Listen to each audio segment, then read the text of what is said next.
허리야담을 찾아주셔서 감사합니다. 항상 건강하시고 좋은 일만 가득하시길 기원할게요. 지금 구독하시고 바로 오늘 야담 들어보시죠. 그날 밤 칠흑 같은 어둠이 마을을 집어삼키고 있었습니다. 개 짖는 소리 하나 들리지 않는 깊은 밤, 마을 가장 외딴 곳에 자리한 박역관의 기와집이 거대한 화톱불처럼 활활 타오르고 있었지요. 지붕 기와장이 터져나가는 굉음은 멀리 떨어진 순덕의 귀에까지 들려왔습니다. 순덕은 낡은 초가에서 홀로 잠을 청하려다 창호지를 붉게 물들이는 기이한 빛에 놀라 잠이 깼습니다. 아니, 저게 무슨 불빛이람. 그녀가 문을 열고 밖을 보았을 때 이미 박역관의 집은 걷잡을 수 없는 화마에 휩싸여 있었습니다. 순덕은 발을 동동 굴렀습니다. 지금 당장 마을로 달려가 사람들을 깨워와도 이미 때는 늦을 것 같았습니다. 그녀가 안타까운 마음에 발길을 돌리려던 바로 그 순간이었습니다. 타닥거리는 불길 소리 사이로 아주 희미하지만 분명한 아이의 울음소리가 들려왔습니다. 마치 어미를 잃은 새끼 고양이의 애처로운 울음소리 같았지요. 순덕의 심장이 쿵 하고 내려앉았습니다. 저 안에 사람이 있다, 아이가. 그 생각 하나가 그녀의 머릿속을 가득 채웠습니다. 그녀는 단 한순간도 망설이지 않았습니다. 치맛자락을 걷어붙이고 우물가로 달려가 물동이의 물을 머리부터 발끝까지 뒤집었었습니다. 그리고는 지옥의 아가리처럼 입을 벌리고 있는 불타는 집을 향해 망설임 없이 뛰어들었습니다. 뜨거운 열기가 그녀의 살을 태울 듯 덮쳐왔고 매캐한 연기가 눈과 코를 찔러 숨을 쉴 수 없었습니다. 콜록, 콜록, 아가, 어디 있느냐? 순덕은 눈물 콧물을 쏟아내며 울음소리가 들려오는 안채를 향해 필사적으로 나아갔습니다. 마당에는 이미 박역관 내외로 보이는 이들이 피를 흘리며 쓰러져 있었습니다. 단순한 화재가 아님을 직감했지만 그녀는 그것을 살필 겨를이 없었습니다. 울음소리를 따라 다다른 곳은 안방 뒤편의 작은 벽장이었습니다. 순덕이 덜컹거리는 문을 부서져라 뜯어내자 그 안에는 겁에 질려 서로를 부둥켜 안고 있는 3명의 어린아이가 있었습니다. 사내아이 둘과 포대기에 쌓여 울고 있는 여자아이. 얘들아, 정신 차리거라. 어서 나를 따라오너라. 순덕은 재빨리 여자아이를 업고 사내아이들의 손을 각각 붙잡았습니다. 바로 그때 우지끈 하는 소리와 함께 대들보가 불길에 휩싸인 채 무너져 내리기 시작했습니다. 피해라. 순덕은 본능적으로 아이들을 자신의 품 안으로 끌어안고 바닥에 엎드렸습니다. 순간 그녀의 등 뒤로 지옥의 열기가 덮쳐왔습니다. 시뻘건 불길이 그녀의 두 눈을 정면으로 덮치는 듯한 끔찍한 고통과 함께 그녀의 의식은 깊은 어둠 속으로 가라앉았습니다. 그녀가 마지막으로 본 것은 품 안에서 헐떡이는 새 아이의 겁에 질린 얼굴이었습니다. 그날 밤 순덕은 잿더미 속에서 새 아이의 목숨을 훔쳤고 세상은 그 대가로 그녀의 두 눈에서 빛을 훔쳐갔습니다. 순덕이 다시 눈을 떴을 때 세상은 영원한 어둠에 잠겨 있었습니다. 그녀는 모든 것을 잃었습니다. 두 눈의 빛과 평생 모아온 얼마 안 되는 살림살이까지. 그날의 화재는 단순 실화로 종결되었고 박역관 부부는 목숨을 잃었으며 그들의 막대한 재산은 감쪽같이 사라졌다는 흉흉한 소문만 남았지요. 순덕의 곁에 남은 것은 오직 그녀가 목숨을 걸고 구해낸 새 아이뿐이었습니다.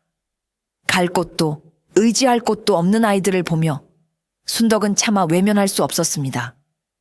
이제부터 내가 너희들의 어미다. 그녀는 자신의 운명과 아이들의 운명을 기꺼이 하나로 묶기로 결심했습니다. 세월은 흐르는 물과 같았습니다. 20년이라는 긴 시간이 흘렀지요. 순덕은 앞을 보지 못하는 불편한 몸으로 억척스럽게 삭바느질과 바치를 하며 새 아이를 길러냈습니다. 아이들은 그런 순덕을 어머니라 부르며 친어머니 이상으로 따랐습니다. 비록 피는 섞이지 않았지만 그들은 세상에서 가장 끈끈한 정으로 맺어진 가족이었습니다. 아이들은 어머니의 희생에 보답이라도 하듯 각자 자신의 길에서 훌륭하게 성장했습니다. 첫째 만석은 어릴 적부터 힘이 장사고 손재주가 남달랐습니다. 그는 한양으로 올라가 당대 최고의 대장장이 밑에서 기술을 배워 이제는 나라에서 쓰는 무기를 만들 정도로 실력 있는 대장장이로 이름을 날리고 있었지요. 과묵하고 듬직한 그는 어머니와 동생들을 지키는 것을 자신의 숙명으로 여겼습니다. 둘째 지선은 어릴 적부터 바늘과 실을 가지고 노는 것을 좋아했습니다. 그녀의 손끝에서 피어나는 수는 마치 살아 움직이는 듯 정교하고 아름다웠지요. 그녀는 궁에 들어가 왕실의 의복에 술을 놓는 자수장이 되어 그 재능을 인정받고 있었습니다. 그녀는 섬세한 눈썰미와 따뜻한 마음씨를 지녀 늘 눈먼 어머니의 마음을 가장 먼저 헤아리는 딸이었습니다. 셋째 필현은 몸은 약했지만 머리가 비상하고 언변이 뛰어났습니다. 그는 저작거리에서 다푼의 소설을 읽어주거나 글 모르는 사람들을 위해 편지를 대신 써주는 이야기꾼이자 대필가로 살아가고 있었지요. 그는 책을 통해 얻은 지식과 명석한 두뇌로 언제나 어려운 일이 닥치면 형과 누나에게 지혜로운 해결책을 제시해주는 전략가였습니다.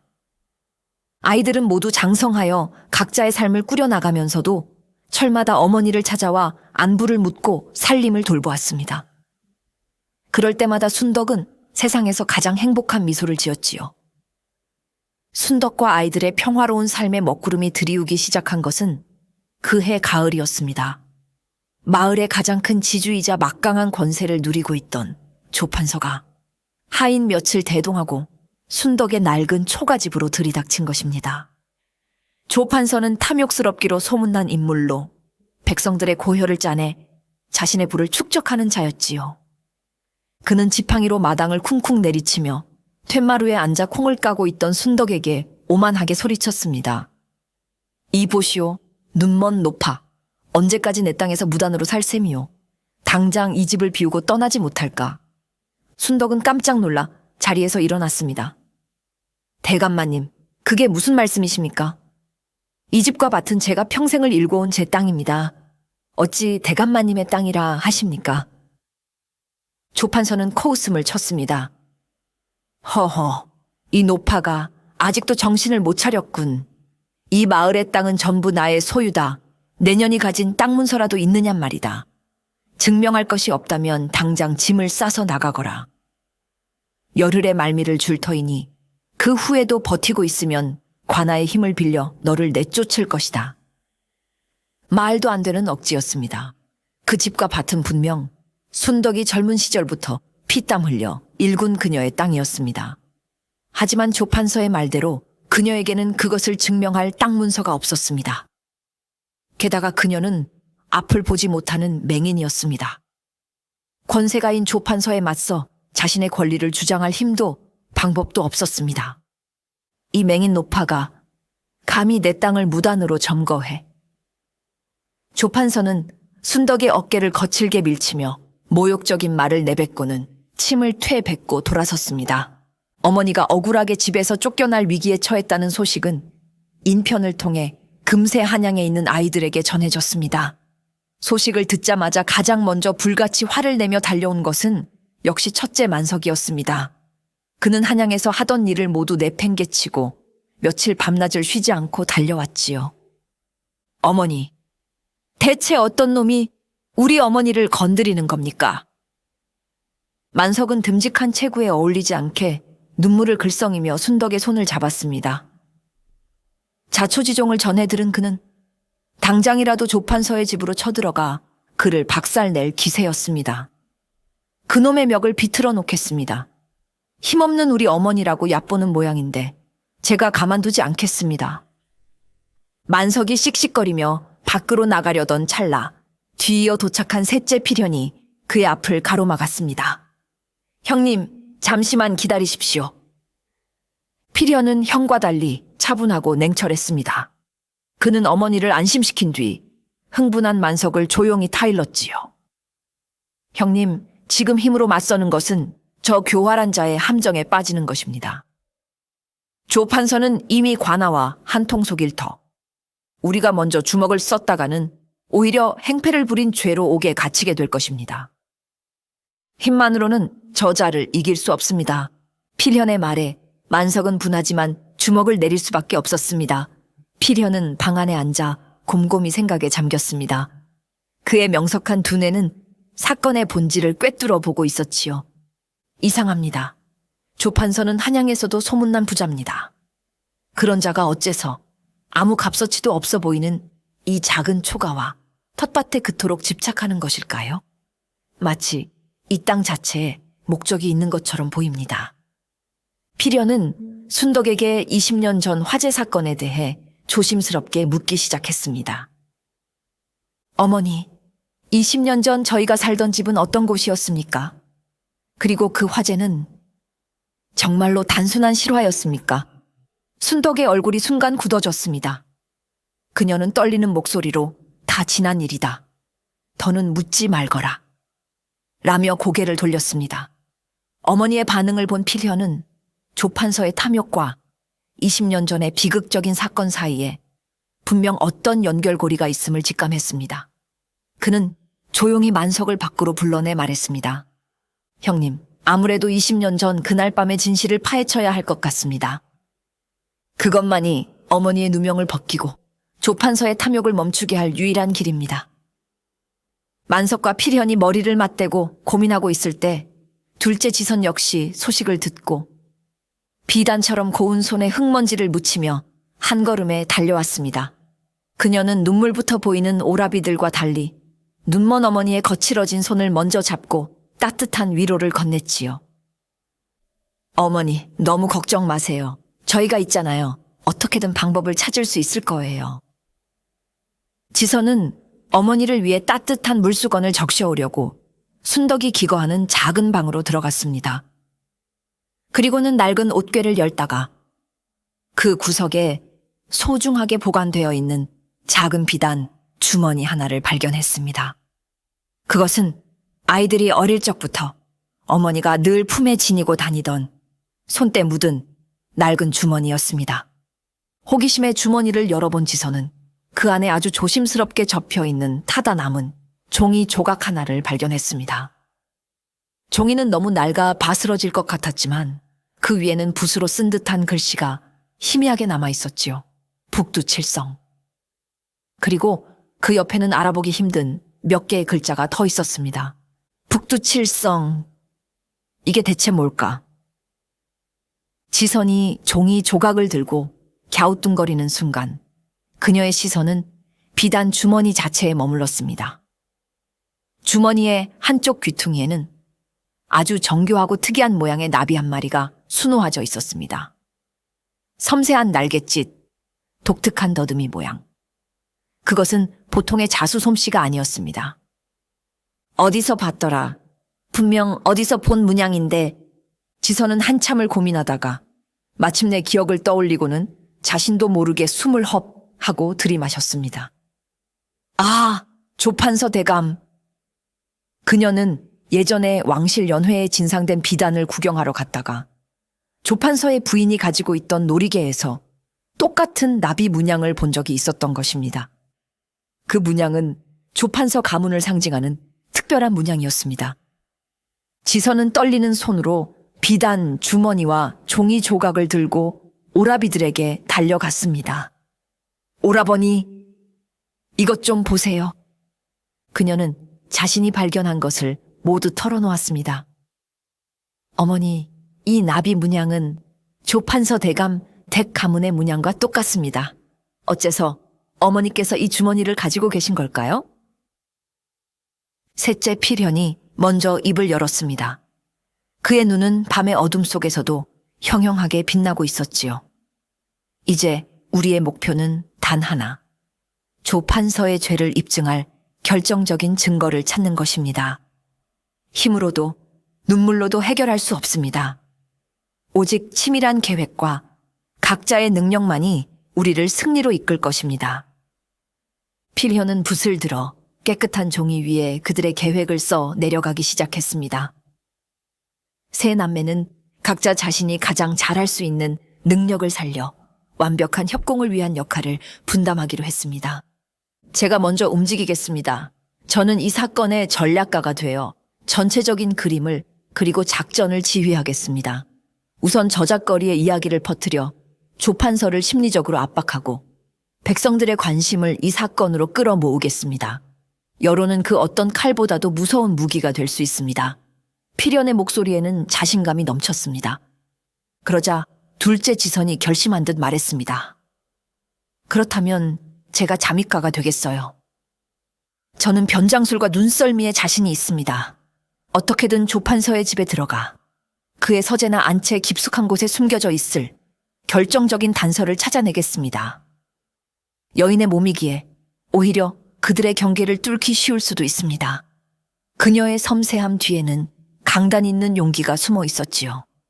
마지막으로 묵묵히 듣고 있던 첫째 만석이 주먹을 꽉 쥐며 말했습니다. 좋다. 너희가 판을 짜고 길을 열면 마지막 해결은 내가 하마. 나는 해결사다. 필연이 네가 전략을 세우고 지선이 네가 단서를 가져오면 나는 그것을 바탕으로 물리적인 증거를 확보하거나 필요하다면 저들의 허를 찌를 가짜 증거를 만들어내겠다. 내 망치질이 쇠만 두드리는 것이 아니라 진실을 밝히는데도 쓰일 수 있다는 것을 보여주마. 그렇게 세 남매의 역할 분담이 끝났습니다. 이야기로 바람을 일으키는 전략가 필현, 적의 심장부로 스며드는 잠입가 지선, 그리고 결정적인 순간에 망치를 휘두를 해결사 만석. 다음 날부터 한양 저작거리에는 기이하고 슬픈 이야기가 하나 떠돌기 시작했습니다. 그 이야기의 시작은 언제나처럼 닷푼의 소설을 읽어주던 이야기꾼 필현의 입에서부터였지요. 그는 평소처럼 영웅담이나 연애담을 읽어주는 대신 아주 애처로운 목소리로 새로운 이야기를 풀어놓았습니다. 자자, 오늘은 제가 여러분께 아주 오래전 이 땅에서 있었던 슬픈 이야기 하나를 들려드리겠습니다. 때는 바야흐로 20년 전 이 마을에 아주 부유하고 마음씨 좋은 역관나리가 살고 있었답니다. 그런데 어느 캄캄한 밤 역관나리의 집에 큰 불이 나 나리 내외는 그만 목숨을 잃고 말았지요. 그런데 이상한 것은 말입니다. 그 많던 재산이 하룻밤 사이에 연기처럼 사라져 버렸다는 겁니다. 사람들은 말했지요. 역관나리의 억울한 원혼이 자신의 재산을 훔쳐간 도둑을 찾아 밤마다 구천을 떠돌고 있다고 말입니다. 듣는 이들은 누구나 그 이야기가 20년 전 박 역관댁의 비극적인 사건을 가리키는 것임을 알 수 있었습니다. 필현의 뛰어난 언변과 애절한 목소리는 사람들의 마음을 사로잡았습니다. 이야기는 삽시간에 저작거리 안악들의 입을 통해 주막 술꾼들의 입을 통해 온 마을로 퍼져나갔습니다. 들었나? 20년 전 그 사건 단순한 불이 아니었다더군. 역관나리의 원혼이 밤마다 잃어버린 재물을 찾아 헤맨다지 뭔가. 소문은 걷잡을 수 없이 커져 마침내 조판서의 귀에까지 들어갔습니다. 조판서는 자신의 저택에 앉아 하인에게서 전해 들은 저잣거리의 이야기를 듣고 얼굴이 하얗게 질렸습니다. 어떻게 20년이나 지난 일을 누가... 그는 애써 태어난 척했지만 밤마다 악몽에 시달리기 시작했습니다.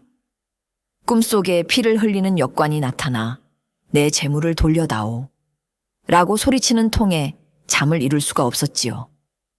또한 이 이야기는 마을 사람들의 뇌리에서 잊혀가던 20년 전의 비극을 다시 수면 위로 끌어올리는 역할을 했습니다.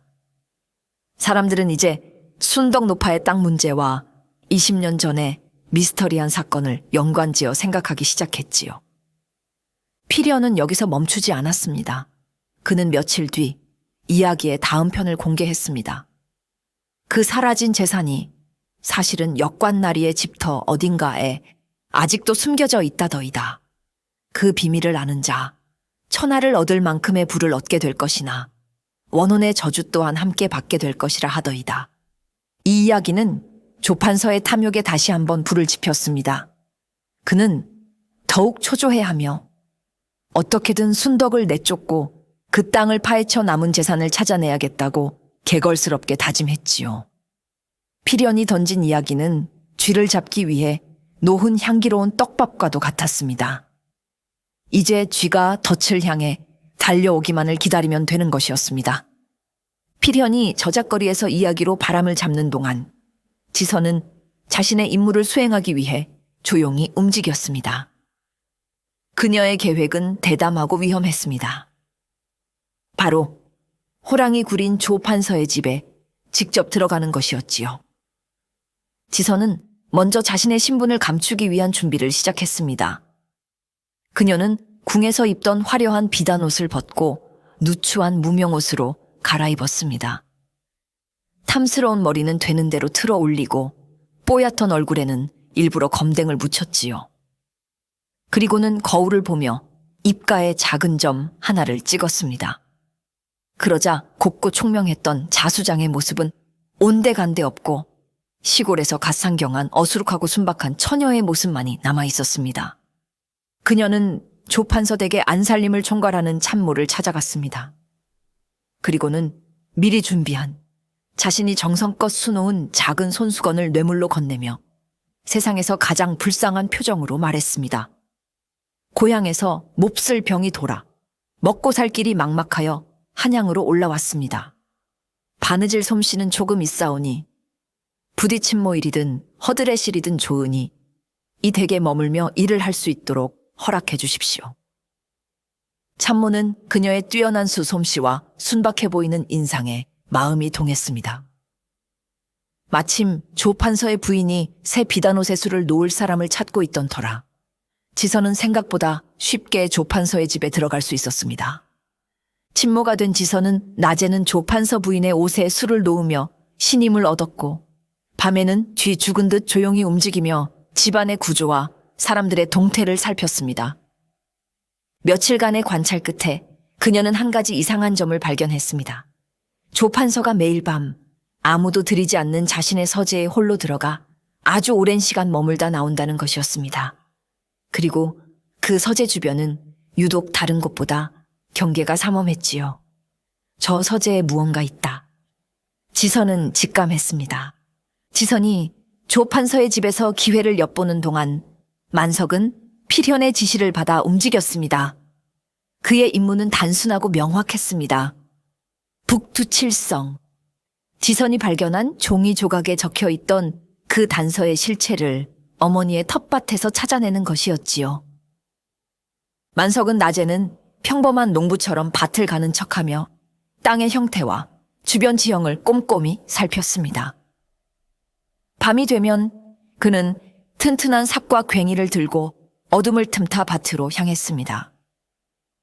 조 판서의 하수인들이 멀리서 밭을 감시하고 있다는 것을 알고 있었기에 그는 아주 조심스럽게 움직였습니다. 며칠 밤낮을 꼬박 땅을 파헤쳤지만 이렇다 할 단서는 나오지 않았습니다. 밭은 그저 평범한 흙과 돌멩이로 가득 차 있을 뿐이었지요. 필현이 놈, 괜히 나를 헛고생시키는 거 아니야. 만석의 마음속에 의심과 초조함이 싹트기 시작했습니다. 그러던 어느 늦은 밤이었습니다. 그날따라 유난히 달이 밝았지요. 밭 한가운데서 땀을 뻘뻘 흘리며 땅을 파던 만석의 괭이 끝에 텅 하는 둔탁한 소리와 함께 무언가 단단한 것이 걸렸습니다. 돌인가? 그는 조심스럽게 주변 흙을 걷어냈습니다. 그러자 드러난 것은 평범한 돌이 아닌 잘 다듬어진 사각형의 판석이었습니다. 만석은 혼신의 힘을 다해 판석을 들어 올렸습니다. 그러자 그 아래로 사람 하나가 겨우 들어갈 만한 깊고 어두운 구덩이가 나타났습니다. 오래전에 사용되다 흙으로 메워진 낡은 우물 터였습니다. 이런 곳에 우물이. 만석은 횃불을 밝혀 조심스럽게 우물 안으로 들어갔습니다. 우물 바닥은 축축한 흙과 이끼로 뒤덮여 있었습니다. 그가 흙바닥을 더듬거리며 탐색하던 순간 그의 손끝에 차갑고 네모난 감촉이 느껴졌습니다. 흙을 파내자 마침내 그 정체가 드러났습니다. 녹이 슬고 흙이 잔뜩 엉겨붙어 있는 작은 쇠상자였습니다. 만석은 심장이 쿵쾅거리는 것을 느끼며 쇠상자를 밖으로 꺼내왔습니다. 흙을 닦아내자 상자의 앞면에 달린 낡은 자물쇠가 모습을 드러냈습니다. 그리고 그 자물쇠 옆에는 7개의 작은 홈이 국자 모양으로 깊게 파여 있었습니다. 바로 북두칠성 모양이었습니다. 찾았다! 피련이 퍼뜨린 이야기는 이제 걷잡을 수 없이 한양 전체를 뒤덮었고 심지어 관료들 사이에서도 수군거리는 소리가 나올 정도였습니다. 20년 전 박역관 사건, 뭔가 석연치 않은 구석이 많다지. 조판서는 매일같이 불안과 초조함에 시달렸습니다. 게다가 자신의 집 주변을 어슬렁거리는 만석의 존재와 얼마 전부터 집안의 분위기가 미묘하게 달라진 것까지. 그는 순덕의 아이들이 무언가 꾸미고 있음을 직감했습니다. 이대로 두었다가는 20년간 굳게 닫혀있던 상자가 열릴지도 모른다는 공포에 휩싸인 조판서는 결국 순덕을 직접 찾아가 입을 막기로 결심했습니다.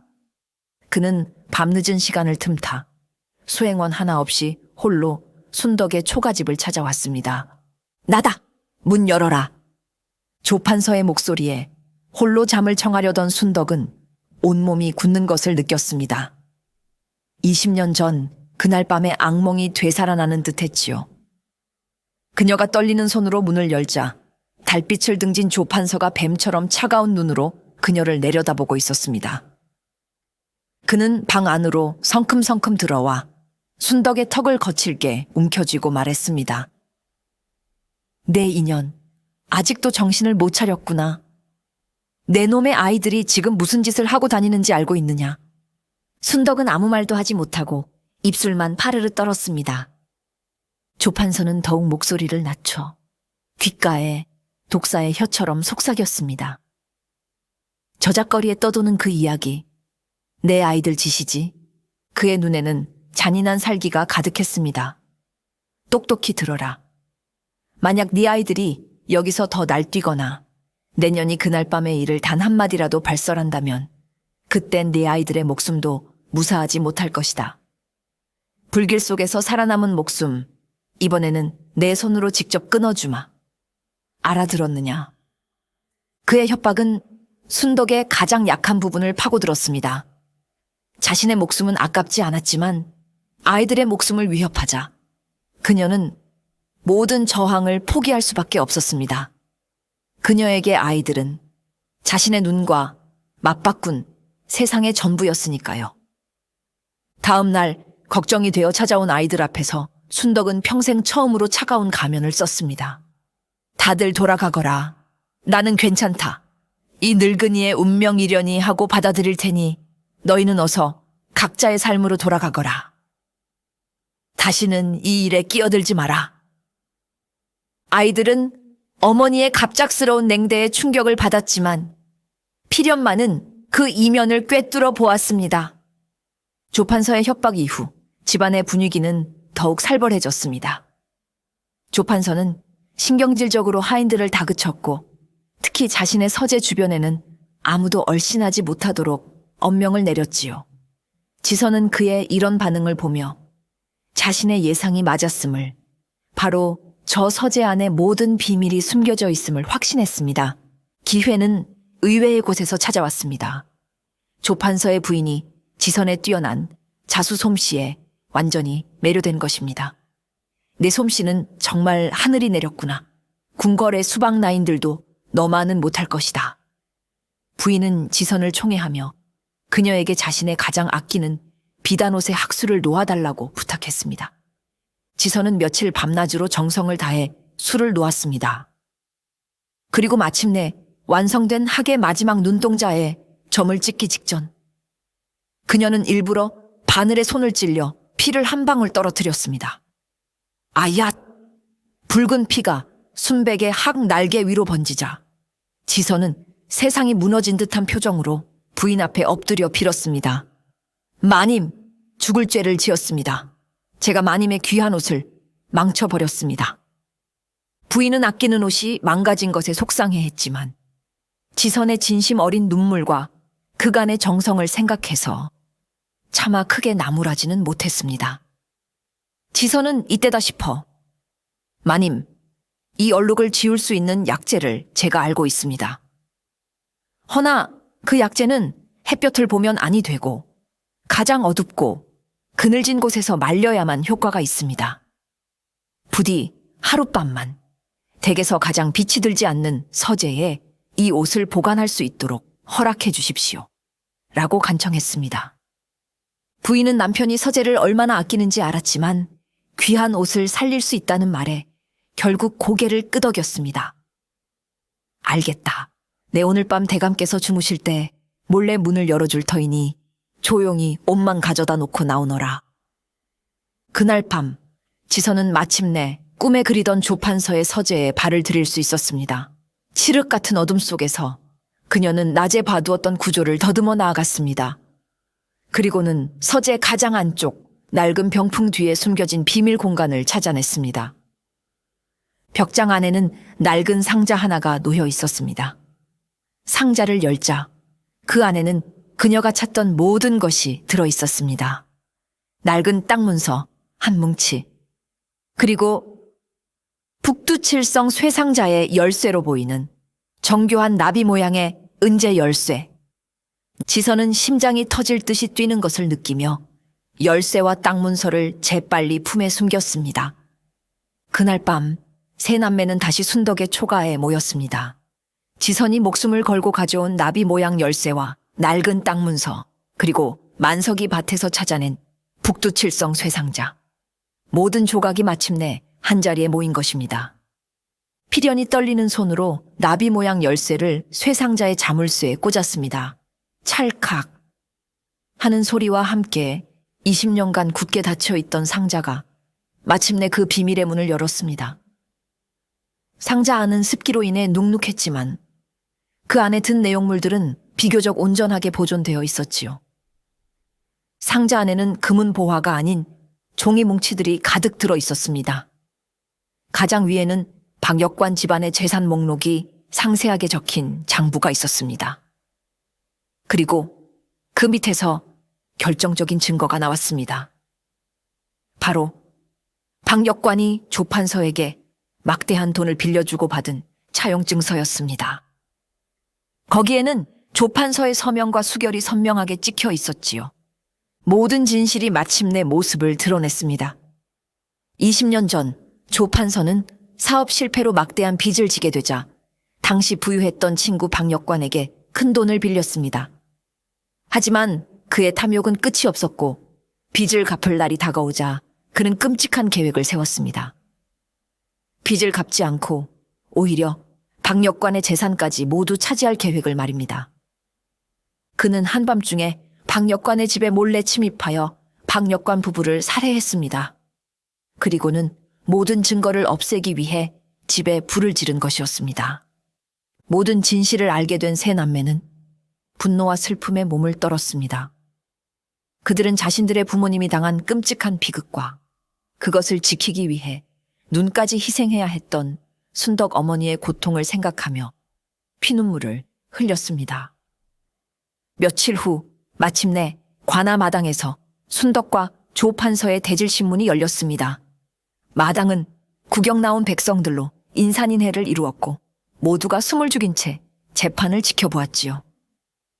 조판서는 자신만만한 태도로 원님 앞에 나섰습니다.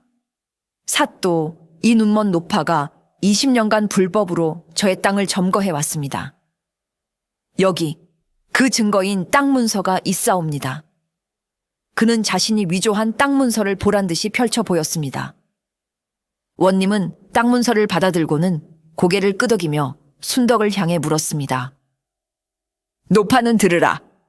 이 명백한 증거 앞에서도 계속 억지를 부릴 텐가. 순덕은 아무 말 없이 고개만 숙이고 있었습니다. 조판서의 얼굴에 승리의 미소가 번지려던 바로 그 순간이었습니다. 백성들 사이에서 우렁찬 목소리가 터져 나왔습니다. 잠깐! 그 땅 문서는 위조된 것이오. 사람들이 깜짝 놀라 돌아보자 그곳에는 이야기꾼 피련이 서 있었습니다. 그는 당당한 걸음으로 마당 중앙으로 걸어 나오며 품에서 또 다른 땅 문서 한 장을 꺼내 들었습니다. 사또, 여기에도 땅 문서가 한 장 더 있소이다. 조판서가 내민 저 문서는 자신의 진짜 땅 문서를 잃어버리고 급하게 만들어낸 가짜요. 필연이 내민 것은 또 다른 가짜 땅 문서였습니다. 두 개의 똑같이 생긴 땅 문서가 등장하자 장내는 순식간에 혼란에 휩싸였습니다. 아니, 어찌 된 일이야? 어느 것이 진짜란 말인가? 백성들은 웅성거렸고 원님 역시 당황하여 어느 것이 진짜인지 분간하지 못하고 쩔쩔맸습니다. 조판서는 예상치 못한 상황에 얼굴이 새하얗게 질렸습니다. 내 이놈, 네가 어찌하여 내 땅 문서를. 그는 자신도 모르게 필현이 내민 문서가 진짜일지도 모른다는 착각에 빠져 스스로 함정에 걸려들고 만 것입니다. 필현은 그런 그를 보며 차가운 미소를 지었습니다. 어느 것이 진짜 땅 문서인지 제가 증명할 수 있습니다. 장내가 소란으로 가득 찬 바로 그때 아낙네들 사이에 조용히 서 있던 한 여인이 앞으로 나섰습니다. 허름한 침모 복장을 하고 있었지만 그 목소리만은 또렷하고 맑았습니다. 바로 조판서의 집에 잠입했던 지선이었습니다. 모든 사람의 시선이 그녀에게로 쏠렸습니다. 조판서는 자신의 집에서 일하던 친모가 나타나자 불길한 예감에 얼굴이 더욱 굳어졌지요. 지선은 원님 앞에 공손히 예를 갖추고 말했습니다. 사또, 저는 얼마 전까지 조판서 대감댁에서 친모로 일했던 사람입니다. 그러던 중 우연히 대감마님의 서재에서 아주 중요한 물건을 발견하게 되었습니다. 그녀는 품에서 작은 비단 주머니를 꺼내 그 안에서 반짝이는 은재 열쇠 하나를 꺼내 보였습니다. 정교한 나비 문양이 새겨진 바로 조판서의 서재에서 훔쳐낸 그 열쇠였습니다. 이것은 조판서 대감께서 서재 비밀 공간에 소중히 숨겨두셨던 열쇠입니다. 만약 저 두 개의 땅 문서 중 진짜 주인이 있다면 필시 이 열쇠의 정체 또한 알고 있을 것입니다. 조판서 대감, 감히 여쭙건대 이 열쇠는 어디에 쓰는 물건입니까? 지선의 당돌한 질문에 조판서는 말문이 막혔습니다. 그는 저 열쇠가 20년 전 사라진 쇠상자의 열쇠임을 알고 있었지만 그것을 안다고 말하는 순간 자신이 그 사건과 관련 있음을 자백하는 꼴이 되기 때문이었습니다. 그가 식은땀을 흘리며 우물쭈물하는 사이 지선은 모두를 향해 외쳤습니다. 이 열쇠가 진짜 주인을 가려줄 것입니다. 이 열쇠가 열 수 있는 상자를 가져온다면 그 사람이 바로 이 땅의 진짜 주인이 아니겠습니까? 지선의 말은 논리정연했고 설득력이 있었습니다. 백성들은 옳소, 그 상자를 가져와 보시오 라며 외치기 시작했습니다. 지선이 만들어 놓은 무대 위로 마침내 필연이 다시 나섰습니다. 그는 기다렸다는 듯이 백성들을 향해 우렁차게 외쳤습니다. 그 열쇠는 바로 20년 전 억울하게 돌아가신 박역관 날이 댁의 쇠상자 열쇠요. 그의 외침과 동시에 장정으로 변장하고 있던 만석이 백성들 사이를 뚫고 나와 묵직한 쇠상자를 관아마당 한가운데에 쿵 소리가 나게 내려놓았습니다. 장내는 이제 경악을 넘어선 충격에 휩싸였습니다. 20년 전의 비극적인 사건이 눈앞에서 생생하게 되살아나고 있었습니다. 필연은 지선에게서 나비 모양 열쇠를 건네받았습니다. 그리고는 모든 사람이 지켜보는 가운데 그 열쇠를 쇠상자의 자물쇠에 천천히 꽂아 넣었습니다. 찰칵 하는 맑은 소리와 함께 20년간 굳게 닫혀있던 자물쇠가 풀렸습니다. 열렸다! 열렸어! 백성들의 환호성이 터져 나왔습니다. 필연은 천천히 쇠상자의 뚜껑을 열었습니다. 그리고는 그 안에서 누렇게 변한 종이 뭉치 하나를 꺼내 높이 들어 보였습니다. 이것이 바로 진실이요. 그는 상자 안에서 나온 진짜 땅 문서와 함께 결정적인 증거인 차용증서를 꺼내 그 내용을 낭낭하게 읽어 내려가기 시작했습니다. 2000냥. 차용인 조 아무개는 조 판서가 박 역관에게 막대한 빚을 졌다는 사실이 만천하에 공개되는 순간이었습니다. 필연은 차용 증서를 내려놓고 얼음처럼 차가운 눈으로 조 판서를 쏘아보며 마지막 결정타를 날렸습니다. 조 판서는 이 막대한 빚을 갚지 않기 위해 자신의 친구이자 은인이었던 박 역관 일가를 무참히 살해하고 집에 불을 지른 극악무도한 살인자요. 그리고 그 죄를 덮기 위해 20년간 이 마을의 백성들을 착취하고 이제는 목숨을 걸고 그 집의 아이들을 구해낸 눈먼 노파의 땅까지 빼앗으려 한 천벌을 받을 죄인이란 말이요. 이제 더 이상의 변명도 속임수도 통하지 않았습니다. 거짓말이다! 저것은 모두 조작된 것이다! 내가 죽였다는 증좌가 어디 있단 말이냐?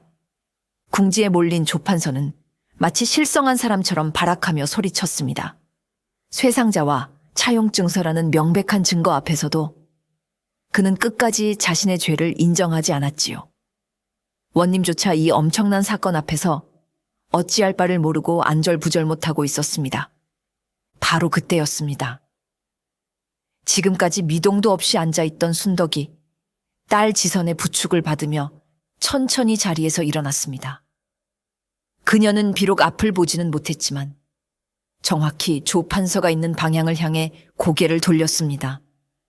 그리고는 20년간 단 한 번도 꺼내지 않았던 그날 밤의 기억을 떨리는 목소리로 끄집어내기 시작했습니다.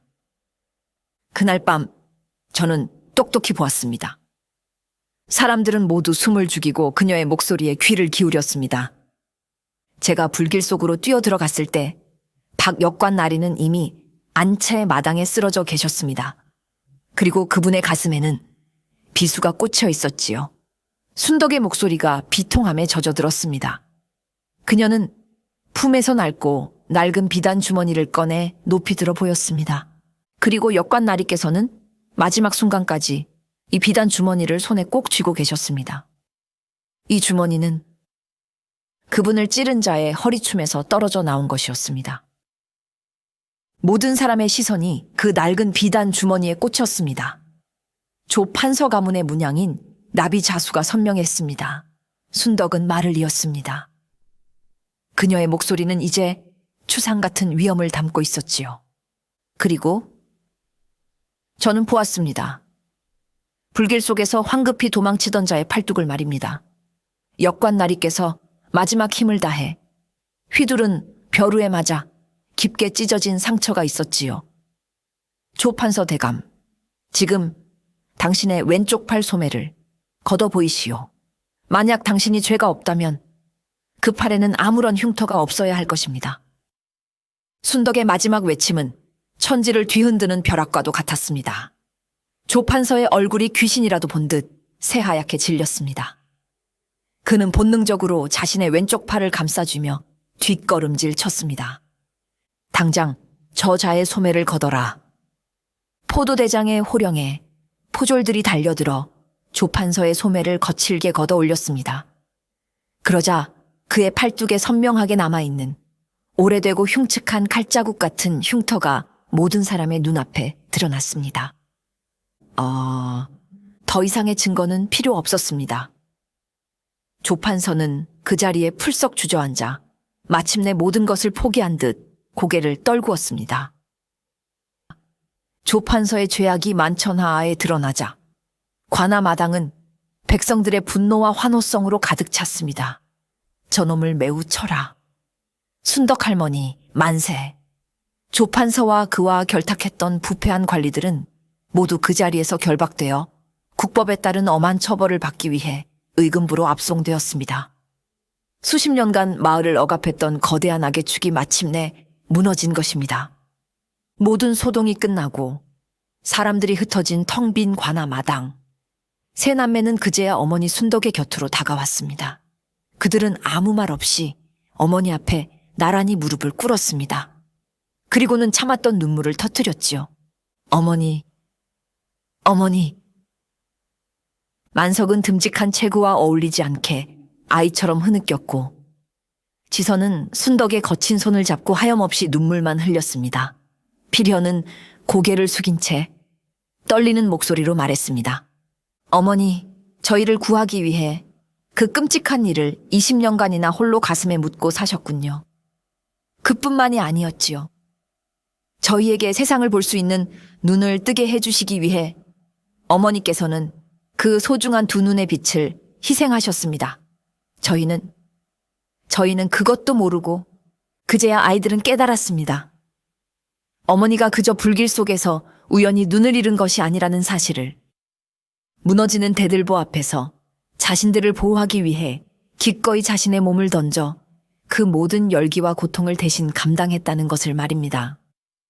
순덕은 말없이 손을 뻗어 더듬거리며 아이들의 머리를 차례로 쓰다듬었습니다.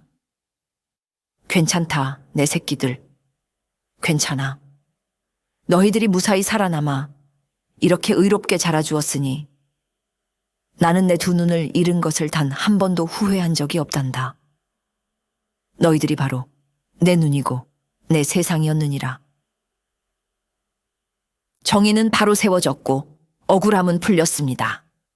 조정에서는 박역관의 억울한 죽음을 애도하고 그의 자녀들인 세 남매에게 빼앗겼던 모든 재산과 신분을 되돌려 주었습니다. 하루아침에 고아에서 양반가의 자제가 된 것이지요. 그들은 자신들의 진짜 이름과 성을 되찾았습니다. 하지만 그들은 한양의 높은 집과 화려한 비단옷을 마다했습니다. 그들의 뿌리는 20년간 자신들을 길러준 눈먼 어머니가 계신 이 산골 마을에 있었습니다. 그들은 조 판서에게서 되찾은 재산의 일부로 가장 먼저 순덕을 위한 따뜻하고 아늑한 새 집을 지어주었습니다. 볕이 잘 드는 툇마루와 순덕이 좋아하던 약초를 심을 수 있는 작은 텃밭이 딸린 집이었습니다. 그리고 남은 재산은 자신들을 위해 쓰지 않았습니다. 그들은 조판서에게 고통받았던 마을 사람들을 위해 큰 잔치를 열었고 가난한 이들에게 땅과 곡식을 나누어 주었지요. 20년 전 아버지가 그러했듯 백성과 더불어 사는 삶을 선택한 것입니다. 그들의 의로운 행동에 마을 사람들은 진심으로 그들을 존경하고 따랐습니다. 세 남매는 더 이상 한양으로 돌아가지 않고 이 마을에 뿌리를 내리기로 결심했습니다. 만석은 마을 어귀에 커다란 대장간을 열었습니다. 그의 망치 소리는 이제 억울한 일을 위한 증거를 만드는 대신 농부들을 위한 튼튼한 농기구를 만들며 마을에 활기를 불어넣었습니다. 그의 대장간은 언제나 마을 남자들의 사랑방이 되었지요. 지선은 자신의 이름을 딴 작은 수방을 열었습니다. 그녀의 뛰어난 자수 솜씨는 금세 입소문을 타고 한양의 부잣집에서도 주문이 밀려들었습니다. 그녀는 마을의 안악들에게 자신의 기술을 가르쳐주며 그들이 스스로의 힘으로 살아갈 수 있는 길을 열어주었습니다. 필현은 저작거리에 작은 서책방을 열었습니다. 그는 더 이상 다푼의 이야기를 파는 대신 마을 아이들에게 무료로 글을 가르치고 책을 빌려주었습니다. 그의 서책방은 언제나 아이들의 웃음소리와 글 읽는 소리로 가득 찼습니다. 어느 따사로운 봄날이었습니다. 순덕은 아이들이 지어준 새 집에 툇마루에 가만히 앉아 봄볕을 쬐고 있었습니다. 그녀는 비록 앞을 볼 수는 없었지만 다른 모든 감각으로 세상을 느끼고 있었지요. 그녀의 귀에는 멀리서 들려오는 만석의 힘찬 망치 소리가 들려왔습니다. 그것은 파괴를 위한 소리가 아닌 새로운 삶을 만들어내는 희망의 소리였습니다. 그녀의 코끝에는 지선의 수방에서 풍겨오는 향긋한 풀물 냄새가 새으며 들었습니다. 그것은 슬픔의 증거가 아닌 아름다움을 창조하는 기쁨의 향기였습니다. 그녀의 뺨에는 필연의 서책방 쪽에서 불어오는 바람에 섞여온 아이들의 낭낭한 글 읽는 소리가 와 닿았습니다. 그것은 무지에서 비롯된 절망이 아닌 알물 통해 미래를 열어가는 생명의 소리였습니다.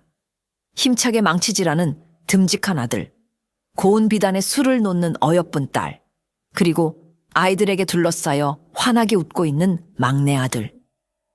그녀의 주름진 입가에 세상에서 가장 평온하고 행복한 미소가 번졌습니다. 20년 전 그녀가 잿더미 속에서 훔친 것은 단순히 새 아이의 목숨이 아니었습니다. 그것은 절망 속에서 피어난 희망의 씨앗이었고 불의에 맞서 싸울 정의의 불씨였습니다. 그녀는 이제 아무것도 후회하지 않았습니다. 자신의 두 눈과 맞바꾼 세상이 이토록 밝고 따뜻하다면 그것으로 충분했습니다. 눈먼 노파의 마음속에는 세상 그 어떤 태양보다도 더 밝고 찬란한 빛이 가득 차 있었습니다. 그녀의 숭고한 희생과 아이들의 용기 있는 사랑 이야기는 그렇게 마을에 영원한 전설로 남아 오래도록 빛나게 될 것이었습니다.